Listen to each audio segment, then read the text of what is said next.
This is the StarQuest Headlines 2-Minute Update for July 11th, 2018, brought to you by SQPN.com, where faith meets pop culture. I'm Don Bettinelli.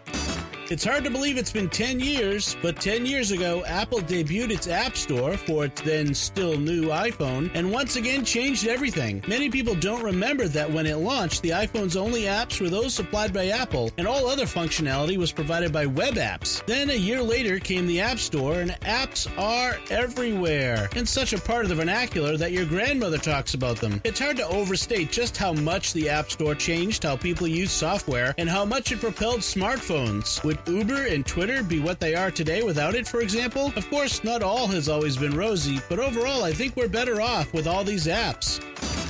Looks like Star Wars fans are going to get their wish because we're hearing that Billy D. Williams as Lando Calrissian will be in Episode 9. That's all we know at this point, but I'm certain we'll see the smooth-talking gambler in stylish cape at least. We can probably thank the huge response to Donald Glover's turn as young Lando in Solo: A Star Wars Story for Billy D's return, because the love for Lando has spun into fan clamor for a Lando anthology movie. Of course, Billy D's Lando hasn't been entirely absent, as he's revived the role several times over the years in animated series and video games.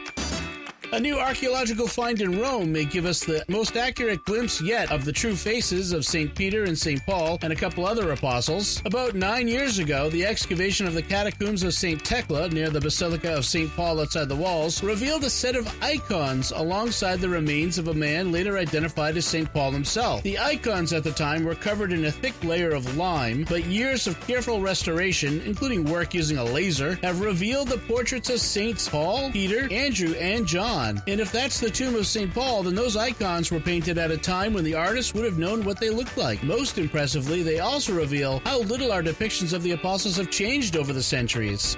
And that's the StarQuest Headline Update. Find links to the stories and be sure to subscribe for our updates every weekday at SQPN.com. I'm Don Bettinelli.